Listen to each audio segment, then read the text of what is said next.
ముందు సేవ్ చేసి తర్వాత ఖర్చు పెట్టాలా పెద్దవాళ్ళు చెప్పినట్టు?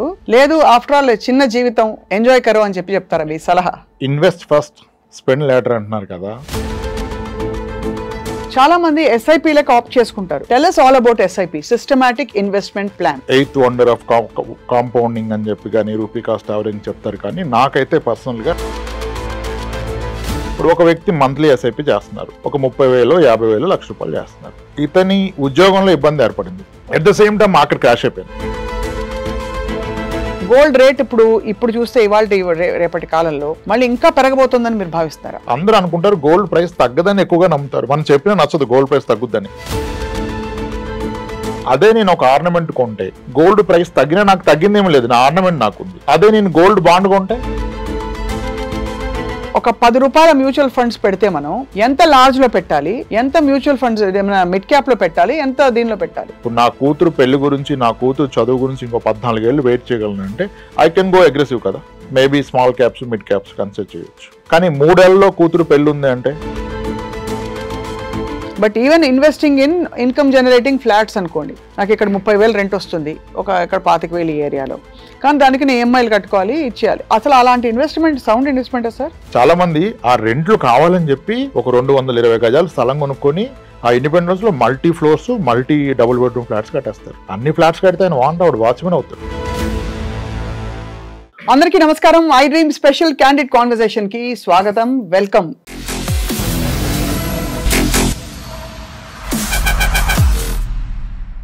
బేసికలీ డబ్బులంటే బాగా తాత్వికంగా ఉండే వాళ్ళకైనా సరే, లౌకికంగా ఉండే వాళ్ళకైనా సరే డబ్బు పట్ల ఒక విధమైన రెస్పెక్ట్, ఒక విధమైన ఇష్టం ఉంటుందన్నది ముమ్మాటికి నిజం. అందుకే ప్రతి పైసా ఎక్కడ పెట్టుబడి పెట్టినా, మన బీరువాలో దాచుకున్నా దాని వాల్యూ తగ్గకూడదని తపన పడిపోతూ ఉంటారు అందరూ.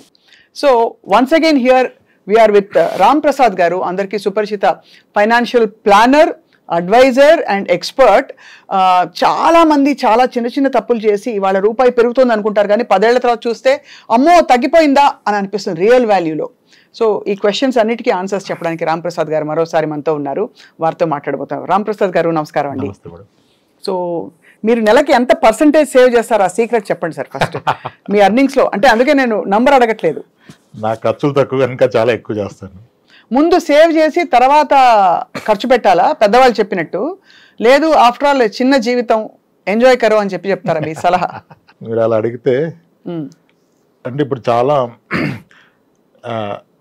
ఇన్వెస్ట్ ఫస్ట్ స్పెండ్ లేటర్ అంటున్నారు కదా. అవును, అదంతా కరెక్ట్ కాదనిపిస్తుంది నాకు. అవునా? అదంతా కరెక్ట్ ఏం కాదు. Salary minus investments is equal to your expenditure అని చెప్తున్నారు. దాంట్లో స్లైట్ కరెక్షన్ ఏంటంటే salary minus insurance minus expenses is equal to your investment అవ్వాలి యాక్చువల్గా. సో నంబర్స్ తో తీసుకుందాం. మీరు ₹100 సంపాదిస్తున్నారు, అందులో ఇన్సూరెన్స్ అంటే ఏమిటి? Health insurance and life insurance. దానికి పెట్టుబడి పెట్టేదంతా తీసేయాలి, ఎందుకంటే అది లేని పక్షంలో మీ ఏ ఆస్తి కూడా సేఫ్ కాదు కదా. అవును, మీ అన్ని సేవింగ్స్ గోల్డ్, ఇల్లు అన్ని వెళ్ళిపోతే కనుక ముందుగా ప్రతి ఫ్యామిలీకి సరిపడా హెల్త్ ఇన్సూరెన్స్, బ్రెడ్ విన్నర్కి ఏమన్నా అయితే ఆ ఫ్యామిలీని పోషించగలిగేంత లైఫ్ ఇన్సూరెన్స్, ఈ రెండు ఉండాలి. ఇది రిలీజియస్ గా ఈ ప్రీమియమ్స్ పే చేసి మిగిలిందే మీరు టచ్ చేయాలి. సో అదొక ₹5 పోయింది అనుకుందాం ఈ రెండింటికి, సో ₹95 మిగిలింది. తర్వాత ఏం చేయాలి?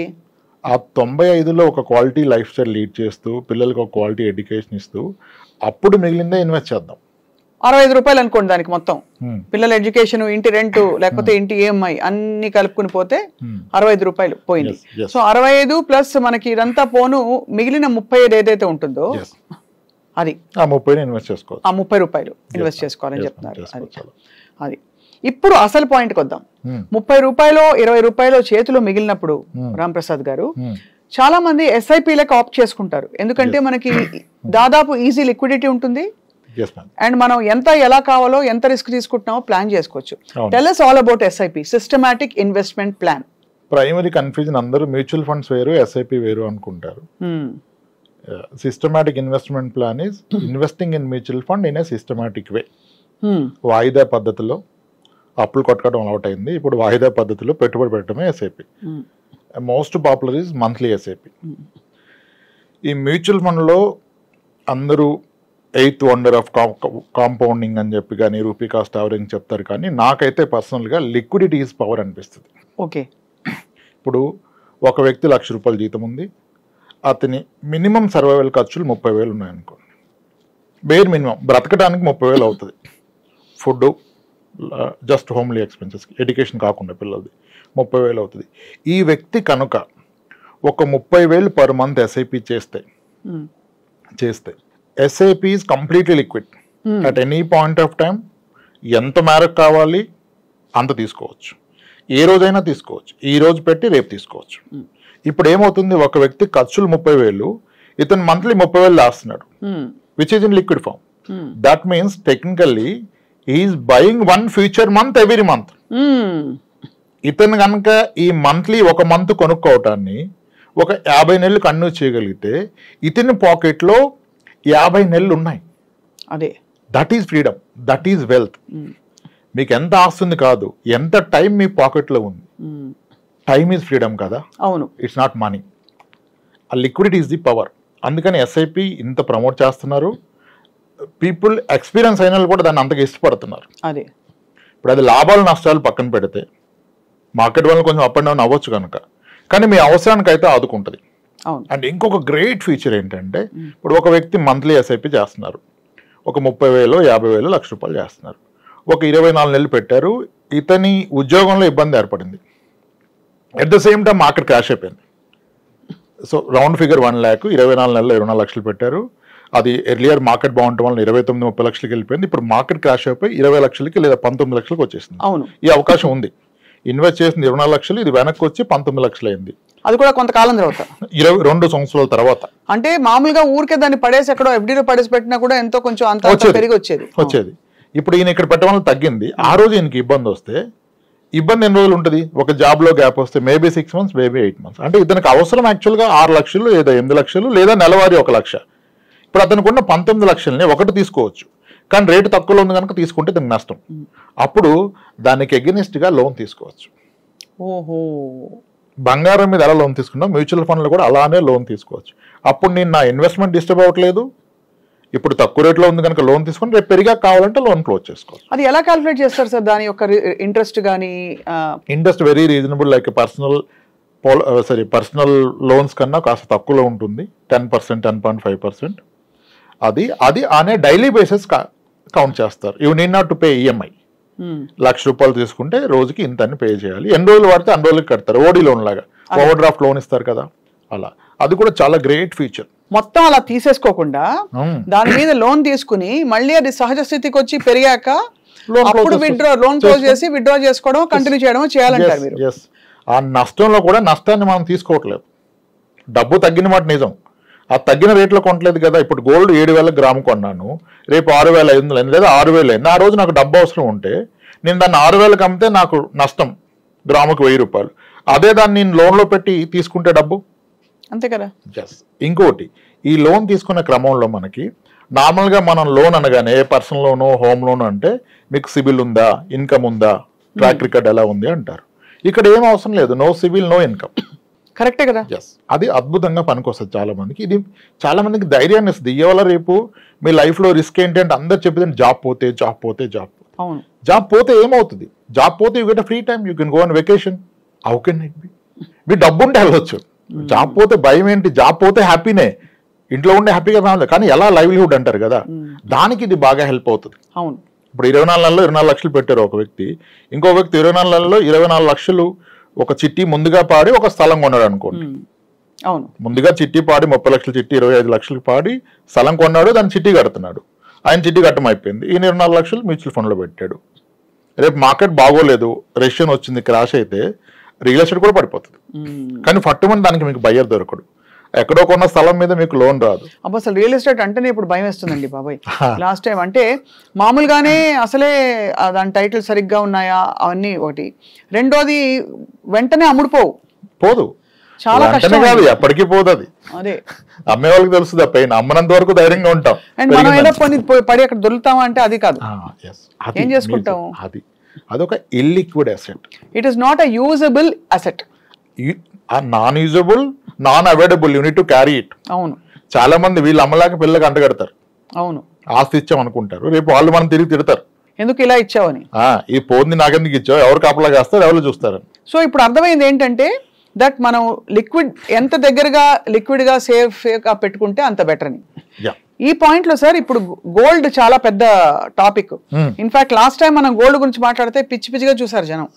మళ్ళీ అడుగుతాను, గోల్డ్ బాండ్స్, గోల్డ్ రేట్ ఇప్పుడు చూస్తే ఇవాళ రేపటి కాలంలో మళ్ళీ ఇంకా పెరగబోతుందని మీరు భావిస్తారా? అంత ఈజీ కాదు మేడం గోల్డ్ ప్రెడిక్ట్ చేయటం. మనకి గోల్డ్ కి కోరిలేషన్ విత్ స్టాక్ మార్కెట్ అని, ఇన్ఫ్లేషన్ అని, వార్ సినారియోస్ అన్నీ చెప్పాం, కానీ మోస్ట్ ఆఫ్ ద టైం ఇది రాంగ్ అని ప్రూవ్ అయిపోతుంది. మార్కెట్ పెరిగినప్పుడు గోల్డ్ విపరీతంగా పెరిగింది, ఇప్పుడు మార్కెట్ అండ్ గోల్డ్ రెండు కరెక్షన్ వచ్చాయి. అవును కదా, యుఎస్లో ట్రంప్ ఎఫెక్ట్ అనుకున్నారు, gold price will come down అంటారు ట్రంప్ చేస్తే. India as a country gold import తగ్గితే country economy will become strong. Actually అవును, our most burden is crude import and gold import.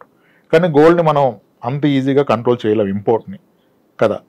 So gold price global parameters మీద ఎక్కువగా depend అయి ఉంటుంది, because we are importing కనుక. అయితే gold price ఎలా తగ్గుద్దని పక్కన పెడితే, తగ్గొచ్చు పెరగొచ్చు. అందరూ అనుకుంటారు గోల్డ్ ప్రైస్ తగ్గదని ఎక్కువగా నమ్ముతారు. మనం చెప్పినా నచ్చదు గోల్డ్ ప్రైస్ తగ్గుద్దని, పెరుగుద్ది అంటే హ్యాపీగా ఉంటారు. కానీ దేర్ ఆర్ సినారియోస్, గోల్డ్ 6 ఏళ్ల పాటు 8 ఏళ్ల పాటు ప్రైస్ పెరగడం పోగా తగ్గిన కేసులు చాలా ఉన్నాయి. మీరు చూస్తే 2012 నుంచి 2018 వరకు గోల్డ్ ఇంచుమించుగా 15-16% తగ్గింది. 32,000 10 గ్రామ్స్ ఉన్న గోల్డ్ అది 24,000-26,000 వెళ్ళిపోయి 2012 తర్వాత అలా పడిపోయి 2018లో మళ్ళీ 32,000 వచ్చింది. ఇది ఎవ్వరూ గ్రహించరు. ఇక్కడ ఎందుకు ఈ పాయింట్ చెప్తున్నానంటే, అదే నేను ఒక ఆర్నమెంట్ కొంటే గోల్డ్ ప్రైస్ తగ్గినా నాకు తగ్గిందేమీ లేదు, నా ఆర్నమెంట్ నాకుంది. అదే నేను గోల్డ్ బాండ్ కొంటే గోల్డ్ తగ్గితే నా రూపీ తగ్గిపోయింది. అవును, గోల్డ్ కాయిన్ కొన్నా తగ్గిపోయింది, ఎందుకంటే I'm not consuming it. Ornament gold కొడితే వేస్టేజ్ మేకింగ్ ఛార్జెస్ లో పోతుంది. ఎంత పోతుంది? 15, 18, 20. కానీ దాన్ని వేసుకోవడం వల్ల వచ్చే తృప్తి ముందు ఆ 18, 20 కొలలేం కదా అసలు. అట్లీస్ట్ ఆ తృప్తి అయినా వస్తుంది. అది వస్తుంది, అది వచ్చినప్పుడు తగ్గితే తగ్గినట్టు కాదు. హారం సైజ్ తగ్గదు, వడ్డానం ఏం తగ్గదు. అవును, కానీ అదే మీరు బాండ్ లో పెడితే మీ అమౌంట్ తగ్గిపోయింది. అవును, మీరు కాయిన్ కొంటే కాయిన్ వాల్యూ తగ్గిపోయింది, కాయిన్ మీరు వాడుకోలేరు. కాయిన్ డబ్బు దాన్ని కన్వర్ట్ చేస్తేనే కదా వాడతారు. అవును. సో కాబట్టి ఆర్నమెంట్ ఈజ్ బెస్ట్. ఆర్గ్యుమెంట్ ఏంటంటే వేస్టేజ్ మేకింగ్ అంటారు, అది లేని దేనికి షేప్ రాదు కదా. అంతే. ఇప్పుడు సార్, ఇప్పుడు ఇందాక మనం ఎస్ఐపిలు అంటే మ్యూచువల్ ఫండ్స్ గురించి మాట్లాడాం. లార్జ్, మిడ్ క్యాప్, ఇంకా స్మాల్, ఇవన్నీ పేర్లు వింటూ ఉంటాం. ఒక 10 రూపాయల మ్యూచువల్ ఫండ్స్ పెడితే మనం ఎంత లార్జ్ లో పెట్టాలి, ఎంత మ్యూచువల్ ఫండ్స్ మిడ్ క్యాప్ లో పెట్టాలి, ఎంత దీనిలో పెట్టాలి? అది నేను పెడుతున్న అమౌంట్ కాదు, నేను పెడుతున్న టైం హారిజన్ బట్టి అది ఎంత కాలం పట్టగలిగేదాన్ని. తక్కువ కాలానికి అయితే లార్జ్ క్యాప్లు, ఇంకా తక్కువ కాలం అయితే hybrid equity, mix of debt and equity, ఇంకా తక్కువ కాలం అయితే డెట్లో కూడా short term debt, something like liquid fund, అటువంటి ఫండ్స్లో పెట్టుకోవాలి. ఇది నా గోల్ని బట్టి, నా టైం పీరియడ్ని బట్టి, కానీ నేను పెడుతున్న అమౌంట్ని బట్టి కాదు. అదే ఇప్పుడు నా కూతురు పెళ్లి గురించి, నా కూతురు చదువు గురించి ఇంకో 14 ఏళ్ళు వెయిట్ చేయగలను అంటే ఐ కెన్ గో అగ్రెసివ్ కదా. Maybe small caps, mid caps consider చేయొచ్చు. కానీ 3 ఏళ్ళలో కూతురు పెళ్లి ఉంది అంటే అసలు ఈక్విటీనే పెట్టకూడదు. 3 ఏళ్ళకి ఈక్విటీ లార్జ్ క్యాప్ కూడా కరెక్ట్ కాదు. హైబ్రిడ్ కూడా చాలా రిస్క్. అంతే, 3 ఇయర్స్లో నెగిటివ్ రిటర్న్ వస్తుంది, ఖచ్చితంగా నెగిటివ్ రిటర్న్ వస్తుంది. సో మన అవసరాన్ని, దానికి ఉన్న టైంని బట్టి category of fund, not one amount. అదే మనకి కార్తీక మాసం అయిపోయింది, పెళ్లిళ్ళ సీజన్ వస్తుంది. ఒక చాలా ఎక్స్పీరియన్స్డ్ ఫైనాన్షియల్ ప్లానర్ గా మీరు చెప్పండి సార్, ఎవరిని తప్పు పట్టలేం, కానీ ఇంత లక్షలు కోట్లు పెట్టి పెళ్లిళ్ళు చేయడం గురించి మీ అభిప్రాయం ఏంటి సార్? అయ్యో అద్భుతం కదా మేడం. అంతేనా? చేయగలిగే స్తోమతను చేసుకోవడం మంచిది కదా. అంతేనా? That contributes to economy. ఈ మ్యూచువల్ ఫండ్స్ పెరగాలంటే ఎవరో ఖర్చు పెట్టాలి కదా. అంతే అంటారు. ఇదంతా సర్క్యులేట్ అవుతుంది కాబట్టి ఏం పర్లేదు అంటారు. లేదు, ఒక తండ్రికి ఎంత అనుభవం మిగులుతుంది ఖర్చు పెడితే, స్థాయికి మించి కాదు, పెట్టగలిగిన వాళ్ళు పెట్టవచ్చు. అదే అంటే నీకున్న ఓవరాల్ నెట్వర్క్ లో ఎంత పెడుతున్నావు అనేది ఇంపార్టెంట్.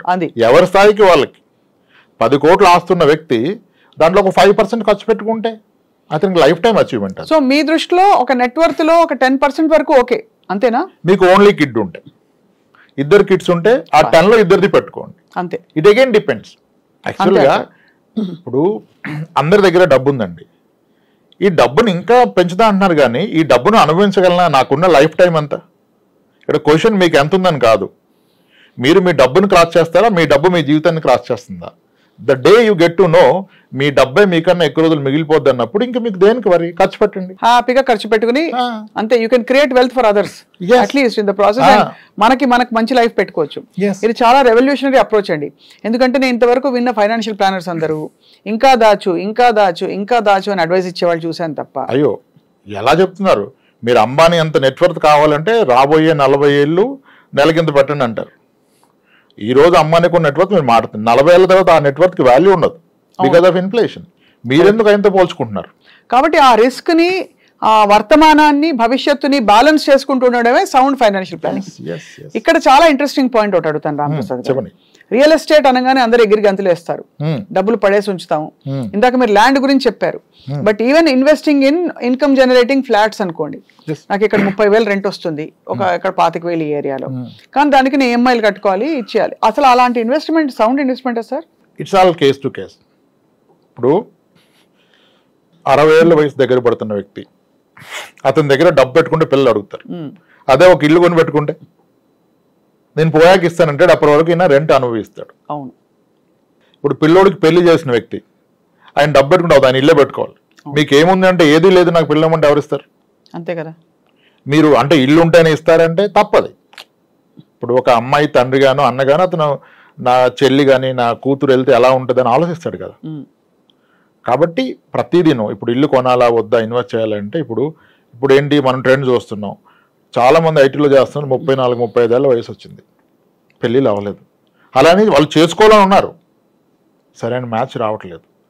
కొంతమందికి తండ్రి ఉండడు, తల్లి ఒక్కతే ఉంటుంది, వెరీ పూర్ బ్యాక్గ్రౌండ్ నుంచి వచ్చారు, ఇంజనీరింగ్ చేశారు, చాలా స్కిల్డ్, చాలా గ్రో అయ్యారు, నెలకి 2 లక్షలు శాలరీ డ్రా చేస్తున్నారు, 35 ఏళ్ళ వయసు, కానీ ఎవరు చూసేవాళ్ళు లేరు మ్యాచెస్.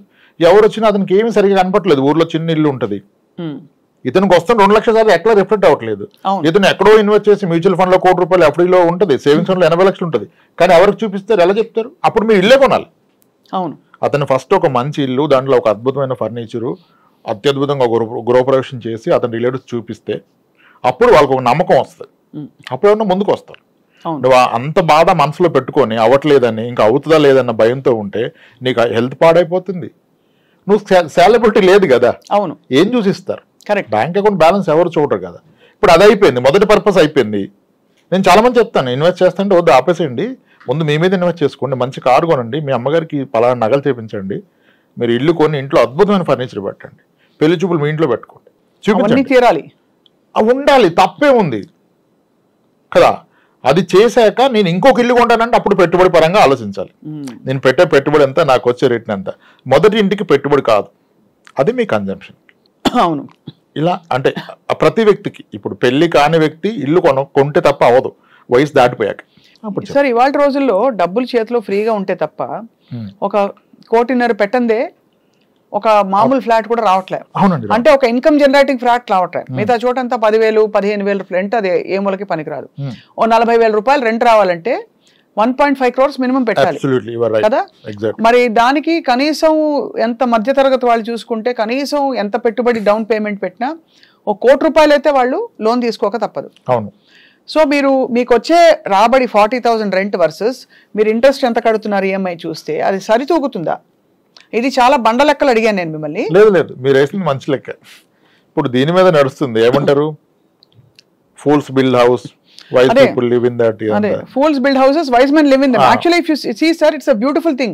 Except మనం మేకులు ఎక్కువ కొట్టుకొని పెయింటింగ్లు పెట్టుకోలేదు కొన్ని ఆంక్షలు ఉంటాయి తప్ప తలకాయ నొప్పి సార్ ఒక ఇంటిని భరించడం బియాండ్ వాట్ యు నీడ్ చెప్తున్నా. ఇక్కడ అంటే ఇప్పుడు ఏమంటారు అంటే ఇంత వడ్డీ కట్టడం అవసరమా, నీకు వస్తున్న రెంట్ కన్నా వడ్డీ ఎక్కువ అంటారు, కానీ మీరు ఇచ్చింది ఎగ్జాక్ట్ ఫిగర్ చెప్పారు. మీరు 1.5 crore ఫ్లాట్ హైదరాబాద్లో ఈరోజు ఒక గేటెడ్ కమ్యూనిటీలో ఉంటే మీకు 40,000 నుంచి 45,000 రెంట్ గ్యారంటీ. అవును, 45,000 రెంట్ గ్యారంటీ. ఈ రెంట్ ఎవ్రీ ఇయర్ 5% పెరగడం కూడా గ్యారంటీ. ఓకే, అవును. అంటే 10 years లో రెంట్ ఇంచుమించుగా డబుల్ అయిపోద్ది. అవును, రైట్. కానీ మీ EMI డబుల్ అవ్వదు, ఇది ఎవరు ఒప్పుకోరు. EMI పెరగదు, నిజానికి తగ్గుతుంది. అదేంటి రీసెంట్గా పెరిగిందంటే మీరు అబ్జర్వ్ చేస్తే ఇప్పటి నుంచి కాదు, 95 నుంచి హోమ్ లోన్ ఇంట్రెస్ట్ చూస్తూ రావాలి. 13% హోమ్ లోన్ ఇంట్రెస్ట్ ఉండేది, అలా తగ్గుతూ బిఫోర్ కోవిడ్ 6.97కి వెళ్ళిపోయింది. కోవిడ్లో అది 8.59కి వచ్చింది, ఇప్పుడు మళ్ళీ 8.6కి వచ్చింది. అంటే looking at the long term trend me home loan interest will go down, going further మళ్ళీ 7కో 6.9కో వచ్చేస్తుంది. అప్పుడు మీరు అదే ఈఎంఐ పే చేస్తే మీకు ఇంట్రెస్ట్ తగ్గింది కనుక మీరు తీసుకున్న 20 years loan tenure by default 16 years close అయిపోద్ది. అవును. ఆన్ ద అదర్ సైడ్ మీ rent will double in 10 years. Then EMI and rent is becoming equal in 10 years. And 10 years లో మీ ప్రాపర్టీ వాల్యూ కూడా డబుల్ అవుతుంది. సో మీరు అనడం ఏంటంటే ఇలాంటివి పెట్టుకున్నప్పుడు వెంటనే కాదు returns, over period of time ఒక బ్రేక్ ఈవెన్ పాయింట్ అయ్యాక మీకు యాక్చువల్ రిటర్న్స్ రావడం మొదలెడతాయి అవుతుంది. 10 years లో most of the apartments are become double. ఎవరు ఒప్పుకోరు అపార్ట్మెంట్ డిప్రిషియేటింగ్ అసెట్ అంటారు. No, the fact is Hyderabad లో గత 40 ఏళ్ళుగా కొన్న అపార్ట్మెంట్స్ ప్రతి 10 ఏళ్ళకి రెట్టింపు అవుతూ వచ్చింది. 20 years తగ్గిపోద్ది, 10 yearsకి ఏం లేదు. సోమాజిగూడలో క్రాంతి శిఖర ఒక అపార్ట్మెంట్ ఉంటుంది 1987లో ₹1,00,000 లోపల అమ్మారు. ఎక్కడ డిప్రిషియేట్ అయింది? శారదా స్టూడియో పక్కన కీర్తి అపార్ట్మెంట్ ఉంటుంది, లాల్ బంగ్లా ఎదురుగా దివ్యశక్తి అపార్ట్మెంట్ ఉంటుంది. ఇవన్నీ 1,00,000-2 లక్షలు కొన్న అపార్ట్మెంట్లు ఈ రోజు 40 లక్షలు పైమాట, 60 లక్షలు పైమాట. అపార్ట్మెంట్ డిప్రిషియేషన్ లేదు, కానీ ఎవరు ఇది పూర్తిగా వినరు. డిప్రిషియేషన్ ఎవడు ఉండు, లీకేజ్, రిపేరు, ల్యాండ్ అది అంటారు. అలా కాదే. నేను 10 ఏళ్ళకి రెట్టింపు అన్నాను, లేదు అంతకంటే చాలా ఎక్కువగా పెరిగాయి. అవును. 2002లో హబ్సిగూడ స్ట్రీట్ నెంబర్ 8 ఎంత 6 లక్షల రూపాయలు ఫ్లాట్, ఈ రోజు ఎంత? అంతే కదా, 60 లక్షలు. 10 రెట్లు పెరిగింది 22 ఏళ్లలో. మలేషియా టౌన్షిప్ ఎంతకు అమ్మారు? 17-18 లక్షలకి అమ్మారు. ఈ రోజు 1.5 crore. పెరగదంటారు. సరే తగ్గింది ఎగ్జాంపుల్ చెప్పండి, దొరకదు. అందరూ అనుకుంటారు అపార్ట్మెంట్ పాత అయితే ఎవరో కొనరని. ఇక్కడ రియాలిటీ ఏంటంటే అపార్ట్మెంట్ పాత అయితే ఎవరో కొనరు కాదు, పాత అపార్ట్మెంట్ ఎవరు అమ్మరు. అవును. ఇంకో పెద్ద అపోహ ఏంటంటే 20 ఏళ్ళు దాటిన అపార్ట్మెంట్ 40 లక్షలకి వచ్చేస్తుంది కదా అంటాడు. ఫస్ట్ ఆయన కొన్నది 5 లక్షలకి, అది 40 అవడం గొప్ప విషయం, అది ఒప్పుకోడు. కొత్త ఫ్లాట్ వచ్చి 80 లక్షలు కదా, అది 45 అంటాడు. అది రాంగ్ కంపారిజన్ కదా. నువ్వు కొన్న రేటుకి ఎంత ఉందో ఆలోచించాలి. పెళ్ళైన 20 ఏళ్ళ తర్వాత కొత్తగా పెళ్లి చేసుకుంటూ చాలా ఇస్తున్నారు, కట్నాలు నాకు తక్కువ ఇచ్చారంటే ఎలా? తప్పు కదా. పాతదాన్ని కొత్తతో కంపేర్, పాతదాన్ని కొన్న రేటుతో కంపేర్ చేయాలి. అలా చూస్తే అపార్ట్మెంట్స్ ది బెస్ట్ అని చెప్పను, కానీ it's not a bad investment. మీరు చెప్పిన లాజిక్ లో 40-45 వేలు రెంట్ ఉంటే 10 ఏళ్ళలో రెంట్ రెట్టింపు ఉంది, మీ ఈఎంఐ రిమైన్ అట్ 90 కదా. అవును. అక్కడ నుంచి రెంట్ పెరుగుతుంది, ఈఎంఐ పెరగట్లా. It starts giving you some money. అది కాబట్టి ఇల్లు కొనటం బ్యాడ్ అని చెప్పకూడదు. మీరు అన్న అపార్ట్మెంట్ వర్కౌట్ అవుతుంది. Same logic independent house work out అవ్వదు. Independent house rental is very less. Rents తక్కువ ఉంటాయి, దాన్ని తీసుకునే వాళ్ళు బై కన్స్యూమర్స్ తక్కువ ఉంటారు, దాని రిపేర్లు ఎక్కువ ఉంటాయి. అవును, రిపేర్లు ఎక్కువ ఉంటాయి. చాలా మంది ఆ రెంట్లు కావాలని చెప్పి ఒక 220 గజాలు స్థలం కొనుక్కొని ఆ ఇండిపెండెంట్ హౌస్ లో multi floors, multi double bedroom flats కట్టేస్తారు. అన్ని ఫ్లాట్స్ కడితే ఆయన వాంట్ అవుడు, వాచ్మెన్ అవుతాడు. అవును.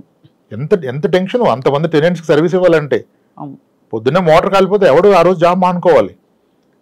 మీరే కదా. దాన్ని ఇన్వెస్ట్మెంట్ అంటున్నారు. మీ ఓవరాల్ కట్టుబడికి అయిందెంత, మీకు వస్తున్న రెంట్ ఎంత? అదే అమౌంట్ మీరు అపార్ట్మెంట్లో 2 ఫ్లాట్స్ కొంటే అద్భుతంగా అంతకన్నా ఎక్కువ రెంట్ ఇస్తుంది, హ్యాపీగా కూర్చోవచ్చు. అదొకటి. రెండోది మ్యూచువల్ ఫండ్స్ లేదా ఇంకా లిక్విడ్ ఆప్షన్స్ లో మీరు కనుక ఆ డబ్బులు ఇవన్నీ నెక్స్ట్ లెవెల్.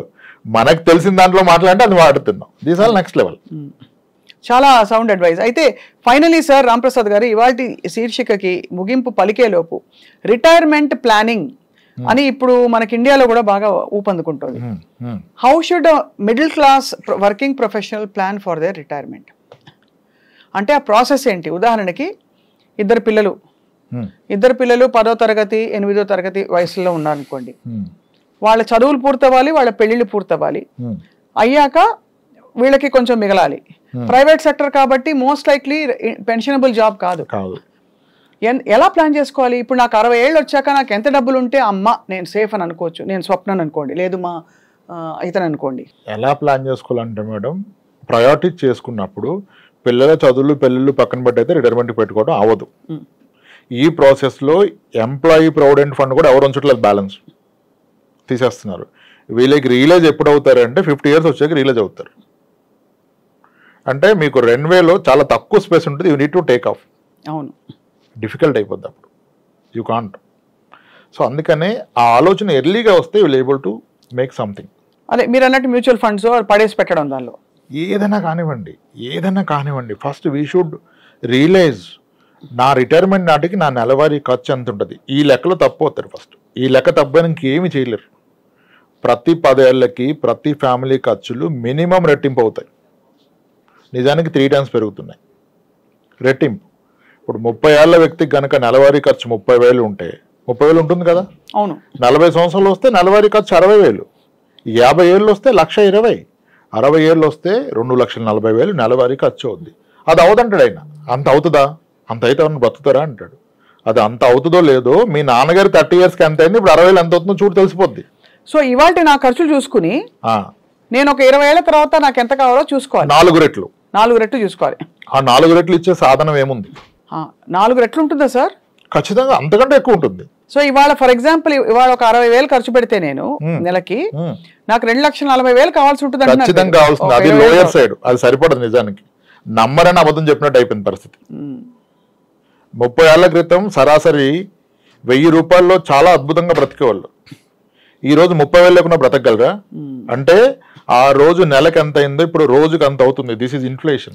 అండ్ మీ లెక్కలో నెలవారీ ఖర్చు ఈజ్ ఈక్వల్ టు అప్పుడు పిల్లల బాధ్యతలు అవి ఉండవు కాబట్టి ఒకటి మన ఇంటి ఫుడ్ ఖర్చు, మనకి ఇంటి ఈఎంఐ ఉండకూడదు. అంటే ఒక సొంత ఇల్లు ఏదో ఒక ఇది ఉండాలి, ప్లస్ మెడికల్ ఖర్చులు, ప్లస్ ఇంకేమన్నా నేను అదనంగా పెట్టుకునే ఇంకా ట్రావెలింగ్ వాట్ ఎవర్ అవి ఇవి పెట్టుకుంటే అది లెక్క చేసి ఒక 50,000 అయింది అనుకోండి అది నెలకి ఒక మనిషికి. అది మనకి 60 ఏళ్ళకి 40 ఏళ్ళకి 50,000 ఉంటే 2 లక్షలు అవుతుంది. అది 2 లక్షలు ఖచ్చితంగా అవుతుంది. ఖచ్చితంగా అవుతుంది. 2 లక్షలు నాకు రాబడి రావాలంటే దాదాపుగా ఒక 3 కోట్ల రూపాయలు లిక్విడ్ క్యాష్, 4 కోట్లు అయితే బెస్ట్, 3-4 కోట్లు ఉండాలి చేతిలో. భయంగా ఉంది సార్ వినడానికి. అంటే అలా ఇన్వెస్ట్ చేసి వైజ్ గా ఇన్వెస్ట్ చేసి దాచుకోగలగాలి. ఖచ్చితంగా అండి, లేకపోతే ఇబ్బందులు పాలవుతాయి. అది రేపటి రోజు ఇబ్బందులు పాలవుతాయి. పిల్లలు ఉంటారు, పిల్లలు చూసుకుంటారు అనుకుంటారు, కానీ ఇప్పుడు టైం మారిపోతుంది సార్. సంస్కృతి కూడా మారుతోంది. అందరూ న్యూక్లియర్ ఫ్యామిలీస్లోకి వెళ్ళిపోతున్నారు. పిల్లలు కొంత బాధ్యత తీసుకున్నా కూడా ఇండిపెండెంట్గా ఉండడానికి ఈ జనరేషన్ అలా ఉంది. పేరెంట్స్ ఎక్కువ మేము చూసుకోగలుగుతాం అనే టైప్లోనే ఉన్నారు చాలా మంది. అలా పిల్లల్ని వెళ్ళిపోమని చెప్పే పేరెంట్స్ కూడా వచ్చారు. మీరు దారి చూసుకోండి, ఎవరి లైఫ్ వాళ్ళదిరా, let's meet once in 3 months. With in Hyderabad ఉన్న పేరెంట్స్ కూడా ఇష్టపడలే పిల్లలతో ఉంటాను. వీకెండ్ మీరు రండి లేదా మేము వస్తాం అని చెప్పేస్తున్నారు. ఎప్పుడు ఇది మీ ఫైనాన్షియల్ ఫ్రీడమ్ మీరు అచీవ్ అయినప్పుడు. లేనప్పుడు ఏం చేస్తారు, నన్నుగా చూసుకోవాలంటారు. ఇవన్నీ ఫర్ అ హెల్దీ అడల్ట్. ఎక్కడైనా అవాంఛనీయ సమస్య, ఆరోగ్య సమస్యలు వస్తే ఇంకా అంతకంటే కాంప్లికేటెడ్. బట్ ఏదేమైనా ఇవాళ అనుభవిస్తూ రేపటి కోసం దాచుకోవడం ఎలా అన్నదే ఒక ఆర్ట్. అటువంటి ఆర్ట్కి మీలాంటి అడ్వైజర్స్ ఉంటారు కాబట్టి ఇంకా డౌట్లు ఉంటే రాంప్రసాద్ గారు మిమ్మల్ని సంప్రదిస్తారు. మా వ్యూవర్స్ చాలా బాగా చెప్పారు sir. Thank you so much. నా ఫేవరెట్ సబ్జెక్ట్ ఇది. నేను కూడా ఫైనాన్స్ స్టూడెంట్ని కాబట్టి అనుకోకుండా మీరు ఇవాళ మిమ్మల్ని ఇంటర్వ్యూ చేయడం చాలా సంతోషం వేసింది. రైట్ అండి, థ్యాంక్స్.